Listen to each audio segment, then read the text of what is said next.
Resident Evil 8. Capcom's newest project released 5 years after Biohazard, this conclusion to Ethan's story takes us on yet another rescue journey, but this time looking for his kidnapped daughter. Yep, even more family drama, and it's not going to be easy. Alongside that, we will also be tackling the Shadows of Rose DLC along with the Mercenaries mode, adding another 7 trophies to round the total up to 56 trophies required for the Platinum. RE7 got us primed and ready to smash this out of the park, so let's jump right into it. Welcome to Resident Evil 8's Platinum playthrough.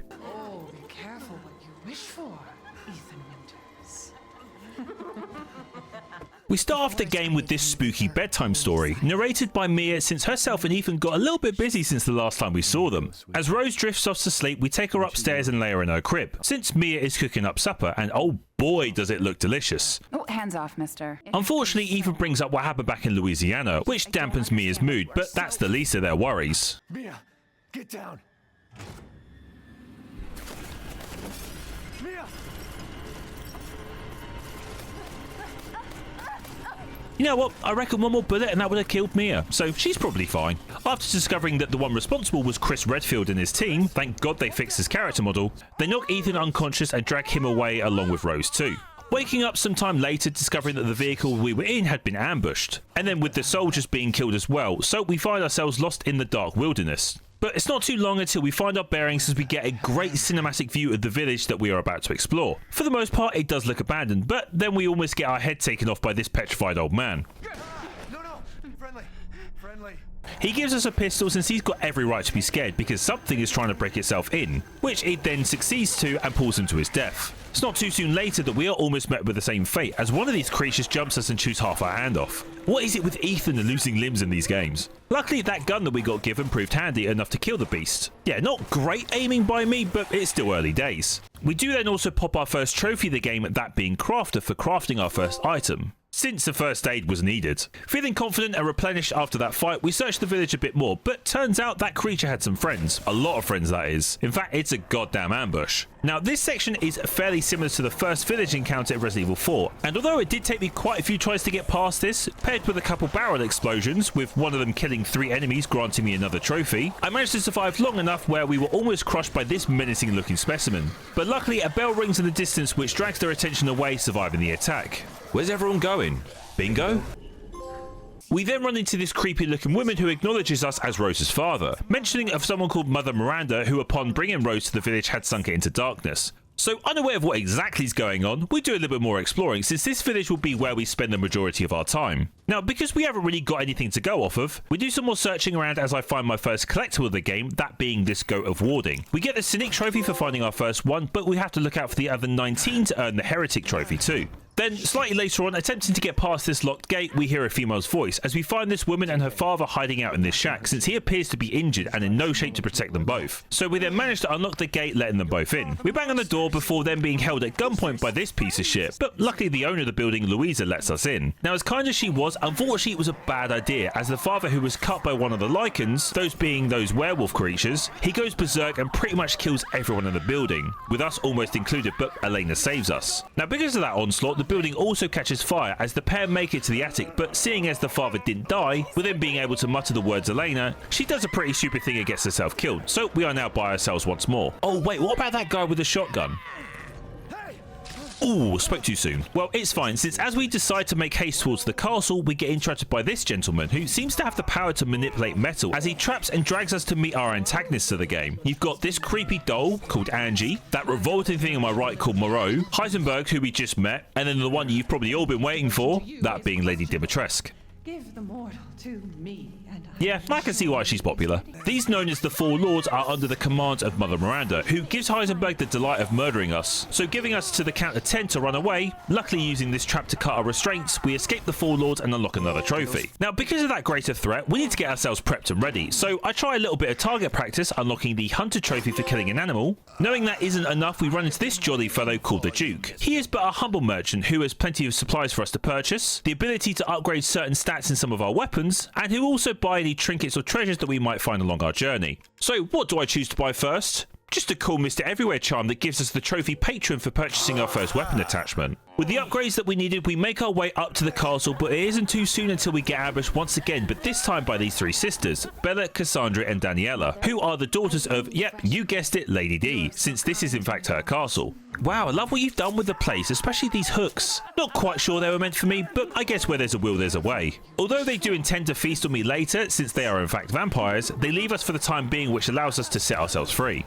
Having the ability to freely explore the castle, our goal is to find 4 statue heads, which upon placing each one of them on their pedestals will unlock the exit. So what better place to check first? That is the basement, which we find a bunch of these ghoul-like creatures who try and stop us. Luckily there weren't too much of a match as we managed to run into Bella again. Now the thing is with vampires, as you probably know, is that they don't like daylight. So when she is standing in front of a window, our bullets then manage to do some damage. Whilst getting the push comes to shove trophy for pushing away an enemy after guarding, she doesn't last too long as she crumbles to rubble, allowing us to continue on. Then as a reward, we find an actual useful gun part, which upon equipping that to my pistol, I got the gunsmith trophy. Then shortly after that, I found a lockpick, which coincidentally was placed not too far away from a locked drawer, so we open that and we also get the petty thief trophy. Gaining access to some of the upstairs quarters, we find ourselves outside Lady D's chambers, and with the recent acknowledgement of Bella's death, she ain't very happy.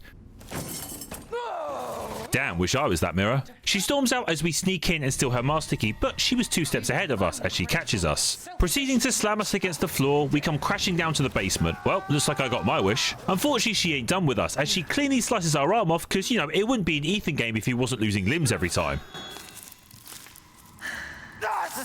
We eventually evade her and luckily run into our first angel headpiece, and with a quick first aid med heal, we attach our hand back on. Now, although the castle is a great area to get lost in whilst exploring, you pretty much just repeat the same sequence of grabbing the 3 angel heads, then killing both Cassandra and Daniela, but with also the added fear of Lady D taking a play from Tyrant's playbook. Next, we make it to the Opera Hall, which after some amazing piano playing by myself, which I know that Rebecca would be proud of, we find the insignia key which unlocks the library. So we then find the 3rd headpiece and reach the rooftops, which after picking up this tasty looking F2 rifle, which proved useful as I got the trick shot trophy for killing an enemy from long range with the rifle, we then make it 4 for 4 of angel pieces, meaning we can get the hell out of this place. But just before we do that, we visit Duke once more. As with each of these 4 areas, there is a fun ball puzzle which you can access after finding said ball item. So by using the Flower Swords ball, and by directing it through the puzzle, upon completing it I got the Get the Ball Rolling trophy. Then because of some of the treasure that I missed, this was the second part to this combinable item, since some items that you find can be combined to sell for even more lay. So once I combined the 2 together, I also got the Repairer trophy.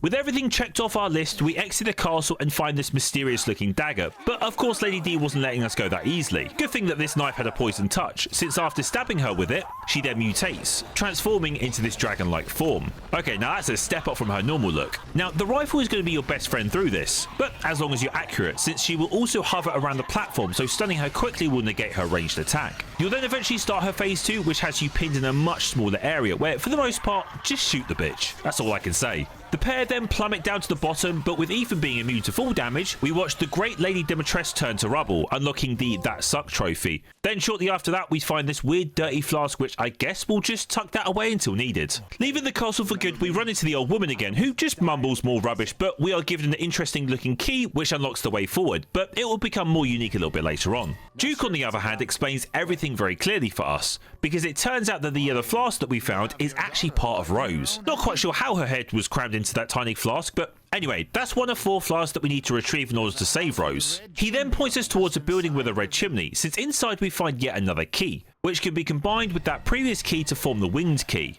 Then returning back to the Duke, he informs us that each of the 4 lords has a rose flask. So our next matter of business was to find the second flask held by Donna Beneviento. Her house is located in the northern west part of the village, but then surprisingly as we get there, her house seems pretty clean but quiet with no signs of her. So after taking the elevator down to the basement, we find her creepy doll with a part of Rose, but psych, it was a trap all along as the 2 vanish. Now upon the table lays a mannequin body with a picture of Mia, where we have to use all of the items that we pick up to find a way out, pretty much mirroring what an escape room would look like. It's a very cool and unique area because although nothing comes out to hurt you, as a first time player it's the fear of constantly thinking that something will. We then eventually find this breaker key which we can use to power up the elevator, but something else stands in our way. Just when you think you can't experience anything more disgusting looking in an RE game, and then they just pull that out. The noises too, man. Just why? So obviously staying the F away from it and discovering that the breaker box needs a fuse, we reach a different part of the house where we find it and then power up the elevator and wait for it to reach us. Where's it come through? Oh, it's there! Oh, that was a close one. Arriving back up top and noticing that someone had done some redecorating. Yep, wasn't a fan. We find the Angie doll again, but she jumps us with all the other possessed dolls and runs away. This then turns into a boss encounter, and it's a pretty simple one. All we needed to do was find the Angie doll in 3 different parts of the house, hurting her each time she was found. Then once you stab her for the 3rd and final time, we realised that it was Donna the entire time, since her trait was that she could create illusions to mess with Ethan's head. We find yet another key part within her rubble and combined it. We get the Got No Strings trophy for defeating her along with the second part of Rose. Now with the 3rd key piece and Donna defeated, we can take a nice Sunday stroll to go find Moreau. Lycans, and there's also green shit. Oh, Jesus Christ, what the fuck is that? Bro, I swear Ethan is just invincible to everything at this point. Anyway, after laying waste to that mutant wolf, we reach the reservoir, where very early on we spot the 3rd part of Rose, which is guarded by Moreau. Well, I say guarded, but the dude's just watching his favourite channel. Not quite sure why we chose to wait for him to notice us, which eventually gets us trapped by him. Yeah, not your smartest move, Ethan. Well, now with the way we came in being blocked, we try and find a different route using this boat, since this whole area seems to be flooded, but it looks like we aren't alone. Okay, last time I shot the water in an RE game, bad things happened, so I'ma just let it be. Looks like we got bigger fish to fry, since we get jumped by this agent looking dude and, oh, look, hey Chris, how's it going? He demands us to stay out of this Miranda business, not knowing of the accomplishments that we had already got, which then he gets attacked by the fish. Well, that's karma for killing our wife. Then turns out, as you guessed it, the fish is actually Moreau, as he is slowly turning into his mutated form, which after a close call, we make it to safety reaching solid ground.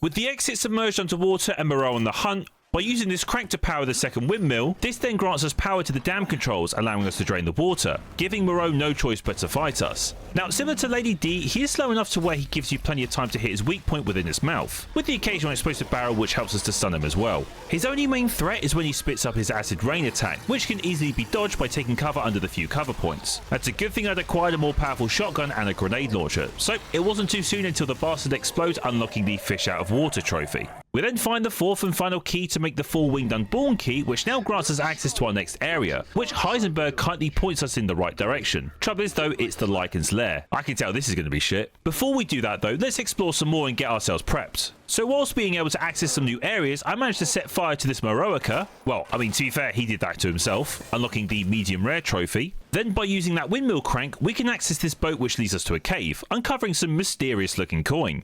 Wonder where I've seen that before. Then exploring a side area next to Moreau's, we find this badass magnum called the Wolfsbane. Great timing as I return to the field outside Louise's house since the Varsalak Alpha was prowling around. And don't get me wrong, he messes me up quite a few times before I managed to get anywhere near to killing him. Guess that's why he was the leader of the pack. With him out of the equation, we were ready to jump right into the Lycan's lair, and as expected, I think it was just a non-stop barrage of hungry driven beasts. I mean, by this point, most of my weapons were pretty powerful, but with the mix of Lycans that get right up in your face, and then the ones that kept firing flaming arrows at me, let's just say that this area was probably more of the stressful places that I'd experienced so far. Especially by the end of it, as we are put one-on-one against Urias, you know, the big brute that almost crushed us at the start of the game. And bro, this guy does not miss his attacks. Somehow they managed to fuse through some of the pillars thinking I was covered. Plus for a creature of his size, he moved a lot quicker than I was expecting. But luckily my grenade launcher did a ton of damage to him, putting him down to critical health, and with landing a few pistol shots, I got the Up Yours trophy for killing him. Now hopefully that's the last of my Lycan troubles. For our reward, we pick up Rose's 4th and final flask, proving ourselves to Heisenberg as he now directs us towards his factory. By placing the last Rose flask into this chalice, which acts as a key, this then raises the bridge to Heisenberg's factory, also unlocking the temporary measures trophy. As we enter the factory, we run straight into Heisenberg, and he knows what we've been up to. You know, killing the 3 lords, getting their flasks, and then eventually killing Mother Miranda, then saving Rose, which he 100% agrees with. Wanting to take Mother Miranda's spot, he suggests that we work together, but at the expense of using Rose as a weapon, which, you know, as a father, he's going to disagree. So Heisenberg ends up feeding us to the lions, or in this instant, one of his menacing creations. Yeah, but this ain't going to do anything against that, Ethan. After narrowly evading it, we then find ourselves inside the heart of Heisenberg's factory, because he is in fact an inventor of some sorts. So we put a slight halt in his production, popping another trophy. With our main goal of reaching the surface, once reaching the 3rd floor, we then run back into Stern. With a quick boss fight, which just consists of me shooting Stern's ass for a minute straight, we reach the surface once more when Heisenberg ambushes us again and sends us right back down to the bottom. But weirdly, we then run into Chris down here, because he's been recently catching up on some old-fashioned robot wars, so he decided to make a creation of his own. He also reveals that Miranda had been imitating Mia, which is why they've been trying to kill her from the very start. Seems she also survived being shot, so now I'm here to finish the job. We then commandeer the vehicle as we take it back up to the surface for a final time to face Heisenberg. Luckily in a fair enough fight, since I would have been screwed if not for this war machine. Armed with both a machine turret and a rocket launcher, where after a while of being absolutely dominated, he gets a bit fed up with it as he throws us off the vehicle. Thinking I had no chance of winning this fight, being at a disadvantage, luckily keeping my distance and using both my grenade launcher and magnum, I was able to keep stunning him long enough so that in the end he would throw us in the air thinking that he'd won. Ethan miraculously jumps back into the war machine and kills Heisenberg with one last RPG shot, unlocking the Iron Giant Down trophy, eliminating all 4 lords, meaning it was time to go for Miranda, but she had other plans. With Miranda confirming Chris's theory and showing her true colours, so unsure of the whereabouts of Mia, whether she's alive or not, we know that Ethan doesn't stand a chance against her as she rips his heart from his body, killing him. Yeah, who would have seen that twist coming? Don't worry. Your death will come quick. I mean, now I guess we kind of owe Chris an apology, since he was also hunting Miranda the entire time, but we were just giving him shit for it. Just like any typical Resident Evil game, Ethan isn't the only playable character, since, you know, it's going to be a bit hard playing as someone who's got no heart. So we now take control of Chris Redfield, who with his team continues their hunt for Mother Miranda, because as you can see, she's kind of taken over the entire village. Yeah, no way Ethan's doing all that by himself. It's a good thing I also did my best to explore the entire village, since I actually got the Mathematician trophy for completing my village map. Unlike Resident Evil 7, where we play as Mia for a short amount of time, which wasn't the best, I was actually quite fond of Chris's part of the game, since they give you this Dragoon rifle that really packs a punch and absolutely obliterates Lycans within a second. God, that's a good feeling killing them like that. Then we run into another Urias enemy, but this time souped up in armor. Chris also has this laser that can bring down a missile strike, which after a few of those kills him, allows us to eventually find the entire cause to everything that's happened, that being the Mega Mycete, and also unlocking a trophy for finding it too. Chris straps an explosive to it as he proceeds to exit, but then he ends up finding Mother Miranda's lab, and within there an unfortunate prisoner. Yeah, so Mia had actually been kidnapped by Mother Miranda and tested on. Then after taking back control as Ethan again, as yet another twist gets revealed, and it's a pretty sad one too. You might be wondering how Ethan could just magically heal all of his previous injuries that he sustained without any bad cause or effect occurring. Unfortunately, during the first initial attack back at the Baker's residence, Ethan had actually been killed by Jack Baker, but by being infected by the mold, that kept him alive the entire time. Luckily for Ethan, as he gained consciousness, he'd been rescued by the Duke. Still not sure what his part in all this is and why he's here, but he's always been a good dude to us. So thanks, Duke. With the necessary upgrades made, we say one final goodbye to Duke, as it was now time to put Mother Miranda to rest. Unlike the other 4 lords, this fight actually has more to it other than just aiming and shooting. There are times where she'll do this sweeping attack, which you have to make sure that you dodge out of the way quick enough. She then spawns these yellowish balls, which if you destroy them in time will damage her. Then for this spider-like form, which as you can see I was not ready for, as I died very quickly to it. Doing all this whilst trying to hit a very tiny hitbox was very challenging. Then towards the later stages, she will end up pinning you down in one place, where with no option to dodge or move, all I could do is just fire as many bullets as I possibly could. Which luckily for myself, I was able to kill her and finally rescue Rose. Although a small victory, unfortunately this was also the end for Ethan, as his body was slowly dying. And with the help from Chris, who carries him away from the Mega Mycete, Chris then informs him that Mia is alive and well. So knowing of that knowledge, Ethan can now rest easy as he trades Rose for the detonator and lets Chris escape. Mia then gets reunited with Rose as they fly away and witness the Mega Mycete, the village, and sadly Ethan himself getting blown up. Going out like a hero and thus ending the game, unlocking the Great Dad, Best Dad Ever, and World's Best Dad for completing the game on casual, standard, and hardcore difficulty.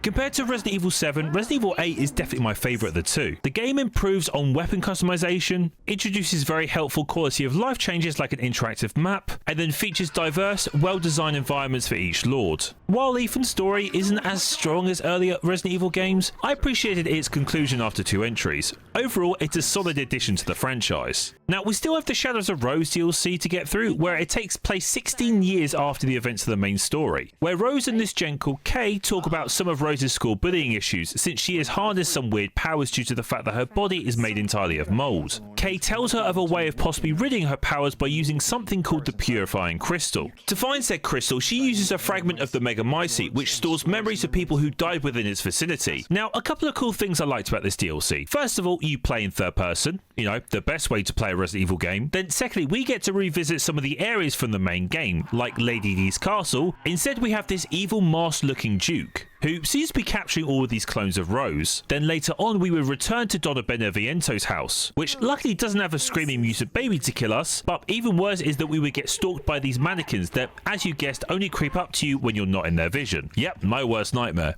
On top of all that, I also had 5 trophies to collect, which with 2 of them being missable, I made sure I got these through my run. The first being It's Starting to Grow on Me, where during the castle segment you'll find this core which gives you the power to stun enemies in their place, allowing me to get out of a tight spot, but then once I used it for the 20th time, the trophy popped. Then as Rose is also able to craft items and ammo for herself, not as many as Ethan could, but once you craft all 4 different craftables you unlock the Craftmaster trophy. Then upon reaching the Purifying Crystal, Rose discovers that Miranda orchestrated everything, creating Kay's illusion to draw her in at the start of the game, for her goal to attempt to make her a vessel for Ava. Then Ethan, having died nearby the Megamycete, was able to enter the realm to help Rose, but it isn't too soon until he gets incapacitated. So using her newly harnessed powers, Rose battles Miranda, with some new techniques like managing to dodge Miranda's attacks, and then she's also able to counter her with some other unique abilities, eventually overpowering and defeating her for good. Rose then says a final goodbye to Ethan before returning to the real world. Feeling more at home with her powers, the game ends with her laying some flowers on Ethan's grave, as we unlock the 3 difficulty trophies since this playthrough was completed on hardcore. Now before we move over to the post-story trophies, I still had the Mercenaries game mode to play through, but for this game mode all I had to do was at least get an S rank in all 8 stages. So I was required to complete each stage twice, the first being the easier version of it, and then the second which ramps up the difficulty and with less time given to complete the stage. So whilst playing throughout the levels, I also had to achieve a combo of at least 30 or more. And considering that as long as you are strategic with what enemies you kill and which order you kill them in, you can actually complete some of the stages without losing that combo meter at all. So in this level where there are a total of 54 enemies to kill, it was pretty easy to rank up that 30 combo and to get the trophy Combo King. Then with all but one of the levels being fairly easy to get the S rank in, I was stuck on the Factory 2, which no lie probably took me 20 attempts, since with only 2 areas you pretty much had to get them both done perfect. Luckily in my final attempt I was able to keep my combo going by killing all 64 enemies without losing it, which this gave me a ton of score. Turns out I only needed to play the first area since I had already gained a triple S rank in it. So I binned off the second area, which then popped the legendary Cowboy trophy.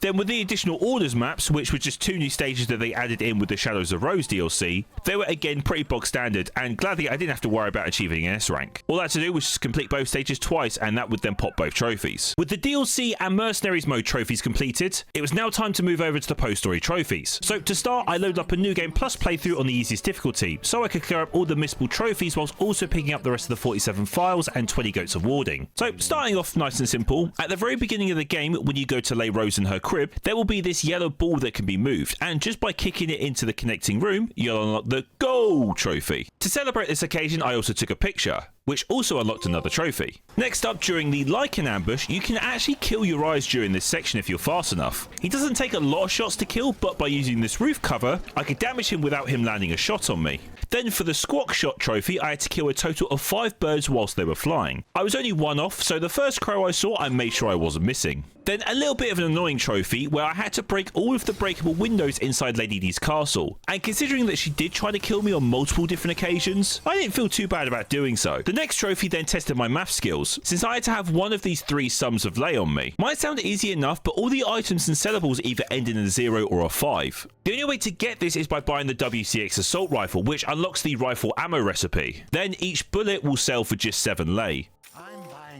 Then as I've been playing throughout the village section, there were also 10 outhouses that I had to open. Again, another easy and simple enough trophy. Finally, to end off the missable trophies, I had to knock a flaming arrow out of the sky with a close combat weapon, and I know exactly where I was planning to get this. I guess the Lycans were useful to me in the end. Still hate them though. Now, as I mentioned earlier with the files and the goats, I cleared up the 3 files that I was missing, with all 3 within the first half of the game. Then with a total of 15 out of 20 goats, I feel like I did a pretty decent job with not missing many during my first playthrough. So once I reached Heisenberg's factory, I shot my 20th one, unlocking the Heretic trophy. Then technically not a collectible, I also had to purchase and equip all weapon attachments, which unfortunately you won't get in a single playthrough. So you just have to keep playing New Game Plus runs and selling treasures until you get enough lay to do so. Also, to save me from from doing another playthrough, I thought I'd clear up one of the challenge-specific trophies during this run, that being for not healing more than 4 times. One of the easiest end-of-playthrough trophies to get, so I had no issues with it. Now, by this point in the game, I had accumulated thousands of CP points to spend in the bonus store, you know, for infinite weapons and just other items, etc. But I also had to buy all of the concept art and all the character and weapon models. As you can see, I had plenty of points to spend, but to unlock both trophies, I also had to view them all. Then I loaded up another playthrough again on casual, so I could go after the Dashing Dad trophy for completing the game in under 3 hours, and also the Frugal Father trophy for spending less than 10,000 lei.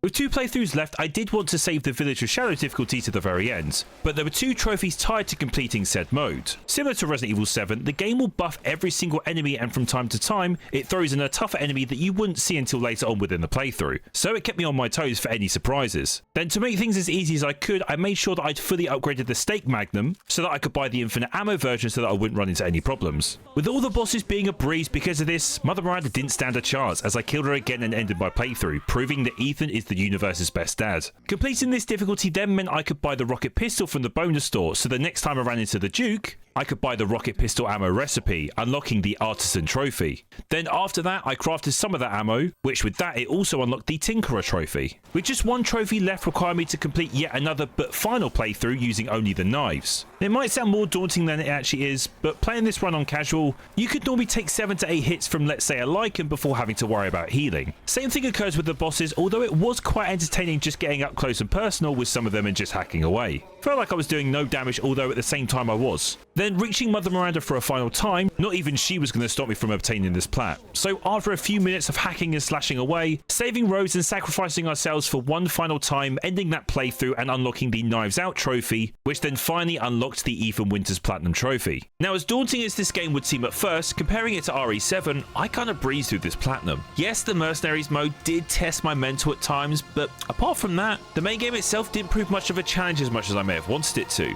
The collectibles were 100 times easier and less complicated than those flipping Resident Evil 7 files. Then the challenge run trophies were pretty easy to overcome, even the Village of Shadows difficulty. I guess with having an infinite ammo magnum helps a ton, but granted I had worked my way to get that. Overall the game was just a blast to play through. Definitely being up there as one of my favourite Resident Evil games behind RE2 and RE4. But as you know, Resident Evil 9 is just around the corner, and if it lives up to the hype, then there's a possibility that it could dethrone some of those games. Until then, all I can say is, as always, thank you all for the support on every single Resident Evil game that I've covered here on the channel. Along with this game, if you did enjoy it, make sure you do drop a like, subscribe to the channel while you're at it so you don't miss any future uploads. So until then, have a great rest of your day, enjoy the masterpiece that I know Resident Evil 9 will live up to be, and I will see you all in its Platinum playthrough video.